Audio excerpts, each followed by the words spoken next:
I only use it for splitting firewood." Cohen felt his jaw experimentally. The Dean chewers seemed to be settling in quite well. "If I was you, I'd be getting out of here anyway," he said. But the dwarf was already scuttling around the room, tipping trays of precious metal and gems into a leather sack.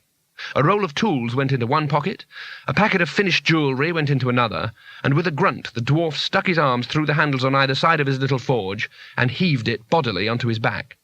"Right," he said. "I'm ready." "You're coming with me?" "As far as the city gates, if you don't mind," he said.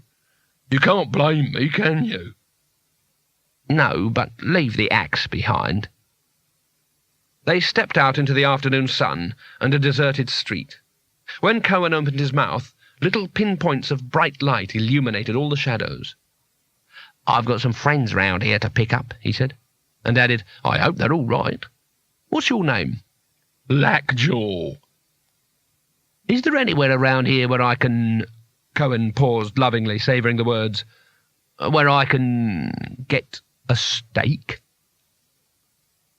"The Star people have closed all the inns.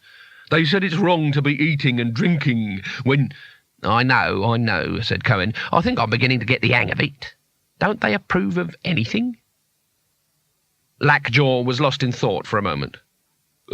Setting fire to things," he said at last. "They're quite good at that. Books and stuff. They have these great big bonfires." Cohen was shocked.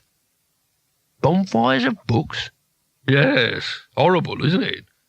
"Right," said Cohen. He thought it was appalling. Someone who spent his life living rough under the sky knew the value of a good thick book, which ought to outlast at least a season of cooking fires if you were careful how you tore the pages out. Many a life had been saved on a snowy night by a handful of sodden kindling and a really dry book. If you felt like a smoke and couldn't find a pipe, a book was your man every time. Cohen realized people wrote things in books. It had always seemed to him to be a frivolous waste of paper. "I'm afraid if your friends met them, they might be in trouble," Lackjaw said sadly as they walked up the street. They turned the corner and saw the bonfire. It was in the middle of the street. A couple of Star people were feeding it with books from a nearby house, which had its door smashed in and had been daubed with stars. News of Cohen hadn't spread too far yet. The book-burners took no notice as he wandered up and leaned against the wall. Curly flakes of burnt paper bounced in the hot air and floated away over the rooftops. "What are you doing?" he said. One of the Star people, a woman, pushed her hair out of her eyes with a soot-blackened hand, gazed intently at Cohen's left ear, and said, "Ridding the disk of wickedness." Two men came out of the building and glared at Cohen, or at least at his ear. Cohen reached out and took the heavy book the woman was carrying. Its cover was crusted with strange red and black stones that spelled out what Cohen was sure was a word. He showed it to Lackjaw. "The Necrotelecomnicon," said the dwarf. "Wizards use it. It's how to contact the dead, I think." "That's wizards for you," said Cohen. He felt a page between a finger and thumb. It was thin and quite soft. The rather unpleasant organic-looking writing didn't worry him at all.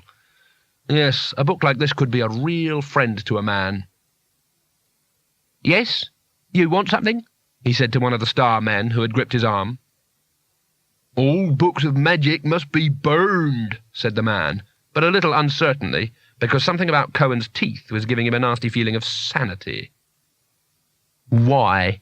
said Cohen. "It has been revealed to us." Now Cohen's smile was as wide as all outdoors, and rather more dangerous. "I think we ought to be getting along," said Lackjaw nervously.